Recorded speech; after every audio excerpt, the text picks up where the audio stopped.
அனைவருக்கும் வணக்கம். இது தமிழம் மலையொலி. இன்று நாம் பேச இருக்கின்ற தலைப்பு தீபக் ராஜா பாண்டியன் அவர்களினுடைய கொலை வழக்கு.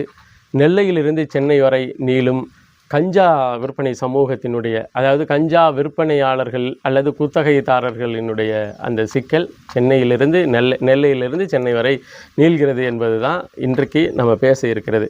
குறிப்பாக தீபக் ராஜாவா, தீபக் பாண்டியனா அல்லது தீபக் ராஜா பாண்டியனா அப்படிங்கிற சிக்கல் அந்த அந்த கொலை வழக்கை இந்த 2 நாட்களாக அது குறித்தான செய்திகள், அந்த செய்திகளுக்கு கொடுக்கின்ற விளக்கங்களை பொறுத்து சில பேருக்கு அந்த சந்தேகம் வந்திருக்கலாம். தீபக் ராஜா என்கிறவர் அவர் பசுபதி பாண்டியன் அவர்களுடைய ஆதரவாளராக இருந்ததுனால, அவருடைய ஆதரவாளராக இருக்கிறவங்க அவருடைய பெயரை, அந்த பாண்டியன் என்கின்ற பெயரை தன்னுடைய பெயருக்கு பின்னாடி சொருகிக்கிறது வழக்கம். அந்த வகையில் தீபக் ராஜா அப்படிங்கிறவர் தீபக் பாண்டியன் என்று தன்னுடைய பெயருக்கு பின்னாடி பாண்டியனை போட்டுக்கிட்டாரு. அவர் தீபக் ராஜா பாண்டியன் அப்படிங்கிறவரை பொறுத்தவரையிலையும் அவர் தேவேந்திர குல அந்த அந்த சமூகத்தினரினுடைய ஒரு பிரதிநிதி போலவே தன்னை உருவாக்கி கொண்டு, அவர் மேலேயும் 7 கொலை வழக்குகளும் அவருடைய அந்த கிரிமினல் ஹிஸ்ட்ரி ரெக்கார்டு அப்படின்னு பார்க்கும் பொழுது 7 கொலை வழக்குகள் உள்ளிட்ட 18 வழக்குகள் அவர் மீது இருக்கிறதாக அந்த இது ஓல்டு ரிப்போர்ட் ஷீட் இருக்கு இல்லையா, அது சொல்லுது. சரி, இந்த கொலை வழக்கு எதனால் நிகழ்ந்தது, எதற்காக நிகழ்ந்தது அப்படின்னு எல்லாம் காவல்துறை இதுங்கும் பொழுது, அந்த காவல்துறைக்கு மிக முக்கியமாக, அதாவது இப்போ காவல்துறை 6 தனி காவல் பிரிவுகளை தனிப்படை அமைச்சு ஒரு 5 பேருக்கு மேலே உள்ளவர்களை கைது பண்ணியிருக்கிறாங்க. தீபக் ராஜா அவர்களுடைய குடும்பத்தினுடைய கோரிக்கையை பொறுத்தவரையிலையும், நீங்கள் கைது பண்ணியிருக்கிறவங்க யாருமே கொலை செய்தவர்கள் இல்லை, கொலை செய்தவரை நீங்கள் இன்னும் கைது பண்ணலை அப்படின்னு சொல்லியிருக்கிறாங்க. இப்போ கொலை செய்தவர்களினுடைய, அதாவது மாட்டிக்கொண்டவர்களுடைய வாக்குமூலத்தின் அடிப்படையில் பார்க்கும் பொழுது ரவுடி நவீன் என்கின்றவர் தான் இந்த கொலைக்கு மூளையாகவும், அதற்கு வேண்டிய, இதற்கு முன்னாடி நடந்த கொலைகளுக்கு வேண்டிய பொருளுதவி, அப்புறம் அதற்கான வெப்பன் சப்ளை அதெல்லாம் பண்ணியிருக்கிறாரு.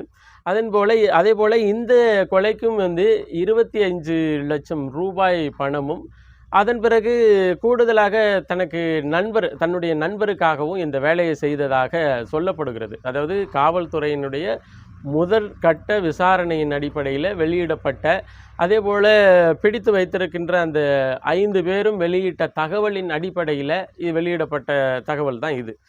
குறிப்பாக பார்த்திங்கன்னா, தென் மாவட்டங்கள்லேயும் சரி, எல்லா இடத்துலையும் சரி, கொலை குறிப்பாக 3 முக்கியமான பின்னணியில் நடக்கும். ஒன்று சாதிய பின்னணியில் நடக்கும், இன்னொன்று பொருளாதார தேவை குறித்து, நான் காசு கொடுக்குறேன் நீ போட்டு தள்ளு அப்படிங்கிற அந்த பொருளாதார தேவை குறித்து அந்த கொலை நடக்கும்.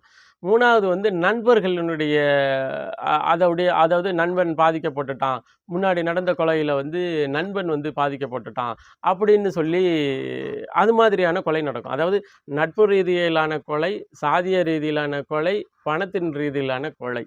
இது ஒவ்வொரு கொலைக்கும் பின்னாடி இந்த 3 காரணங்களில் ஏதாவது ஒரு காரணம்தான் பின்னணியில் இருக்கும்.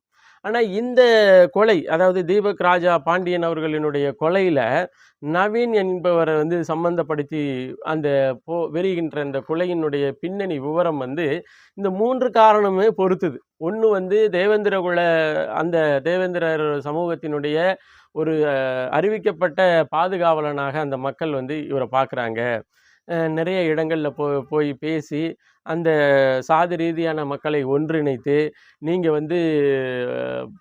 படிங்க, குடிக்காதீங்க, குடிச்சிங்கன்னா படிக்க முடியாது, படிங்க, சட்டத்தை தெரிஞ்சுக்கங்க, நம்மளை வெல்வதற்கு யாரும் இல்லை, அது போன்ற பேச்சுகளெல்லாம் பேசினதாகவும், அதன் அடிப்படையில் அவர் பின்னாடி ஒரு சமூக திரட்சி இருந்ததாகவும், இதை மாற்று சமூகத்தினுடைய ஆட்களுக்கு பிடிக்கல, அதனால் மாற்று சமூகத்தில் சில ரவுடி இருக்கிறாங்க இல்லையா, அந்த ரவுடிகளை வைத்து இது தீர்த்து கட்டிட்டாங்க அப்படின்னு ஒரு வாதம், அதாவது சாதிய பின்னணி உள்ள வாதம். இன்னொன்று நவீன் என்கின்றவரை பொறுத்தவரையிலையும், அவர் நெல்லையில் இது போன்ற வேலைகள் இதுங்கிறது, கட்ட பஞ்சாயத்து, கொள்ளைகளில் ஈடுபடுறது, பிறகு சென்னையில் போய் தங்கிக்கிறது, சென்னையில் தலைமறைவாகிறது, இது போன்ற வேலைகளில் செய்திருக்கிறாரு. நவீன் என்பவர் மீதும் ஒரு 6 கொலைகள் கொலை செய்ததற்கான கொலை வழக்குகளும், அதே போல் முக்கியமான வழக்கு, அதாவது தீபக் ராஜா மீது இல்லாத வழக்கு நவீன் மீது இருக்கின்ற வழக்கு என்னென்னா கஞ்சா விற்பனை விநியோகம். இந்த வழக்கும் நவீன் மீது இருக்குது. கூடுதலாக நவீன் என்ற பெயர் வந்து இந்த தேவேந்திர குல அந்த பிரிவினருக்கு மாற்று பிரிவினாக, அதாவது எதிர் பிரிவினராக இருக்கின்றவர்களுடைய அந்த சமூக பிரிவாக இருக்கு. அப்போ இதில் வந்து ஜாதிய பின்னணியை அவங்க பார்க்கறதுக்கு காரணம் என்னன்னா, இப்போ இவர் வந்து ஒரு சமூகத்தினுடைய தலைவராக தன்னை வளர்த்து கொண்டு வருகின்ற புள்ளியில் இவரை காலி பண்ணிட்டா நம்ம சமூகத்தினுடைய தலைவராக நம்மளை ஏற்றுக்கொள்வாங்க. அதாவது யார், நவீன் தன்னுடைய சமூகத்தினுடைய தலைவராக மாறுவதற்காக இந்த கொலையை செய்தார் அப்படின்னு சொல்லி ஒரு பேச்சு பேசப்படுகிறது. அதாவது இந்த கொலைக்கு பின்னணியான சாதிய பின்னணி காரணங்களாக இது சொல்லப்படுகிறது. இன்னொன்று நட்பு ரீதியிலான பின்னணி என்னன்னா, ஏற்கனவே நவீன் தரப்புல அந்த ஆட்கள் அவர் நவீனுடைய நண்பர்கள் வட்டத்தில் இருந்த ஒருத்தரை வந்து கொலை செய்திருக்கிறாங்க. யார், ஒரு குறிப்பிட்ட ரவுடிகள் வந்து கொலை செய்திருக்கிறாங்க. அந்த கொலை செய்யும் பொழுது, அவரை கொலை செய்யும் பொழுது கைது செய்யப்பட்ட 3 பேர்கள் அவங்க வந்து சந்தேகத்தின் அடிப்படையிலையோ அல்லது கொலை குற்றத்தின் அடிப்படையிலையோ கைது செய்யப்பட்டிருக்கிறாங்க. இந்த 3 பேருக்கும் மறைமுகமாக பொருளாதார உதவியும் பொருள் உதவியும் எல்லா உதவியும் செய்தவர் வந்து இந்த தீபக் ராஜா பாண்டியன். அதனால இவங்க இந்த 3 பேரை கொல்வதற்கு பதிலாக, அதாவது தன்னுடைய நண்பனினுடைய நண்பனை கொலை செய்த இந்த 3 பேரை கொல்வதற்கு முன்னதாக இந்த 3 பேருக்கும் பின்புலமாக இருந்த அவனை கொன்னுட்டு இவனை கொன்னுடுவோம் அப்படிங்கிற ஒரு சூழல் தான் நவீன் தரப்பிலிருந்து இரண்டாவது வாதமாக, அதாவது நட்பு ரீதியிலான நண்பனுக்காக செய்யப்பட்ட கொலை என்று சொல்லக்கூடிய அளவிலும் இந்த கொலை நவீன் அவர்களோடு பொருந்தி இருக்குது. மூணாவதாக பணம். பணம் வந்து இப்போ என்னென்னா, இந்த கொலை செய்தாங்க இல்லையா, இவர் கொலை செய்துட்டு தப்பித்து போன அந்த கொலையாளிகளை ஒரு 5 பேரை வந்து காவல்துறை பிடிச்சிருச்சு. காவல்துறையிட்ட பிடிச்சிருச்சு. இவங்க ஒரு குறிப்பிட்ட இடத்துல போய் சரணடைஞ்சிட்டாங்கன்னு வச்சுக்கோங்களேன். இதன் அடிப்படையில் அவங்க சொன்னது என்னென்னா, எங்களுக்கு வந்து 25 லட்சம் ரூபாய் பணம் பேசப்பட்டது. அதே போல் திருநெல்வேலியில் வந்து கஞ்சா விற்பனை செய்வதற்கான அதாவது ஏஜென்ட்னு சொல்லுவோம் இல்லையா, இதற்கான வந்து தரவுகள், இதற்கான அதிகாரத்தை எங்கள்கிட்ட கொடுக்குறதா சொன்னாங்க. இதன் அடிப்படையில் நாங்கள் முன்பணமாக 25 லட்சம் ரூபாய் பேசப்பட்ட அந்த முன்பணத்துக்கு 10 லட்சம் ரூபாய் வந்து முன்பணமாக நாங்கள் பெற்றுக்கிட்டோம். மீதியை வந்து பெற இருக்கிறோம் அப்படிங்கிற மாதிரி. அதாவது 10 லட்சம் பெற்றுட்டோம், கஞ்சா விற்பனைக்கு எங்களுக்கு ஏஜென்சியை தர்றேன்னு இருக்காங்க, அதனால் இந்த கொலையை செய்தோம். யார் இதை செய்கிறது? அதாவது உனக்கு 25 லட்சம் ரூபாய் தர்றேன்னு சொன்னது, உனக்கு கஞ்சா விற்பனை ஏஜென்சியை, உனக்கு திருநெல்வேலி ஏரியாவை உனக்கு தர்றேன்னு சொன்னது, இதெல்லாம் யார் அப்படின்னு சொன்னால் நவீன் என்கின்றவர். நவீன் மீது ஏற்கனவே கஞ்சா கடத்தல் அந்த வழக்கு இருக்குது. அப்போது இந்த நெட்வொர்க்கு வந்து ஒரு சாதிய முரண்பாடால் அதாவது இந்த கொலை நடந்தது வந்து ஒரு சாதிய முரண்பாடால் நடந்துருச்சு. சாதி தான் பிரச்சனை. இப்போ இந்த சாதியில் ஒருத்தவங்க கொல்லப்பட்டாங்க, அந்த சாதியில் ஒருத்தவங்களை கொல்லுவாங்க, அப்புறம் அந்த சாதியில் உள்ளவங்க இந்த சாதியில் ஒருத்தவங்களை கொல்லுவாங்க அப்படிங்கிறதோடு இது நின்று விடலை. மாறாக ரவுடிசம், அது சென்னையிலிருந்து நெல்லை வரை ஒரே கட்டமைப்புடன் கூடி இயங்குகின்ற ஒரு ரவுடிசத்தினுடைய நெட்வொர்க், அது பின்னல் இதில் இருந்திருக்கு அப்படிங்கிறதும் தெரிகிறது. கூடுதலாக நம்ம இதில் என்ன தெரிஞ்சுக்கணும்னா, கஞ்சா மிக முக்கியமான பிரதான பாத்திரமாக இந்த கொலையின் பின்னணியில் இருக்குது.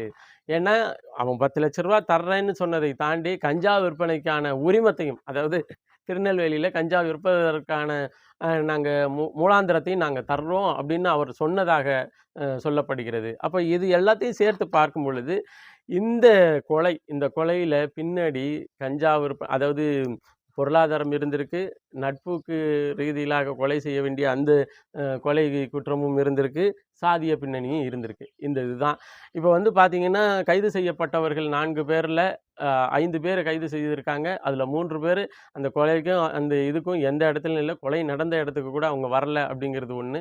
2 நபர் வந்து கொலை நடந்த இடத்துல இருந்தவர்கள் என்றும், ஆனால் கொலையாளிகள் இதுவரை கைது செய்யப்படவில்லை என்றும் பாதிக்கப்பட்ட தரப்பு சொல்லுது.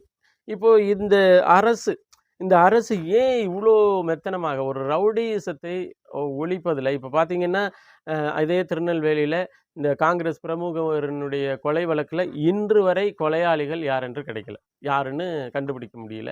அதன் பிறகு இந்த சம்பவம், இந்த சம்பவத்திலையும் கொலையாளி முக்கியமான சூத்திரதாரியாக இருக்கின்ற கொலையாளியை இதுவரை கைது செய்யப்படலை, இதுவரை கண்டுபிடிக்க முடியல. இது போன்ற போக்கில் தான் தமிழக அரசினுடைய சட்டம் ஒழுங்கு போயிட்டு இருக்குது. இந்த சட்டம் ஒழுங்குக்கு இப்போ இது எல்லா சிக்கலும் திராவிடர்களுக்கு தேவை. தமிழர்கள் ஒரு இடத்துல நிம்மதியாக ஒருங்கிணைந்து ஓரினமாக ஏதாவது ஒரு இடத்துல பண்பாட்டு புள்ளியில் அவங்க இணைஞ்சிடக்கூடாது, ஒரு ஒற்றுமையான ஒரு உணர்வில் இணைஞ்சிடக்கூடாது அப்படின்னு சொல்லி திராவிட சித்தாந்தம் எப்பொழுதுமே வேலை செய்து கொண்டு இருக்கும். அந்த வேலைக்கு இது போன்ற கலவரங்கள் அவர்களுக்கு மிக மிக மிக அவசியமாக தேவைப்படுகிறது. இப்போ இந்த கலவரத்தில் நன்மை அடைஞ்சது எது அப்படின்னா திராவிடர்களும் திராவிட சித்தாந்தவாதிகளும் திராவிட மாடல் அரசும் தான். இப்போ இன்னும் ஒரு 10 வருஷத்துக்கு இவன் அவனோட சேர மாட்டான், அவன் இவனோட சேர மாட்டான். ஒரு இனத்தினுடைய 2 சமூகங்கள், ஒரு இனத்தினுடைய 2 சாதிய குழுக்கள் அப்படியே அடிச்சுக்கிட்டே இருப்பதை தாண்டி இந்த திராவிடர்களுக்கு இந்த மண்ணில் தேவைப்படுகின்ற ஒரு நற்காரியங்கள்னு எதுவுமே இல்லை. அதனால தான் இதெல்லாம் இரும்பு கரம் கொண்டு ஒடுக்க வேண்டிய சிக்கல்ல, ஒடுக்க வேண்டிய பிரச்சனை. ஆளுகின்ற அரசு சவுக்கு சங்கரை எவ்வளோ பாடுபடுத்தி எவ்வளோ சீக்கிரமாக கைது செய்த இந்த அரசுக்கு இந்த பிரச்சனை இந்த பிரச்சனை நடக்க போகுதுங்கிறத, இந்த பிரச்சனை நடந்து இவ்வளோ நாள் ஆகியிருக்கு அப்படிங்கிறத எப்படி கடந்து போக முடியுது? எப்படி சவுக்கு சங்கர் விஷயத்தில் உங்களை பார்த்த அதே கண்ணு மூக்கு வாய் காது உங்களையும் இந்த விஷயத்துலையும் பார்த்துக்கிட்டு இருக்குன்னு ஏன் நீங்கள் நம்ப மாட்டேங்கிறீங்க அப்படிங்கிற கேள்வியை தான் இந்த காணொலி மூலமாக நாம் வைக்க வேண்டி இருக்கு என்பதை பதிவு செய்து மீண்டும் ஒரு காணொலி பதிவில் இணைவோம். நன்றி.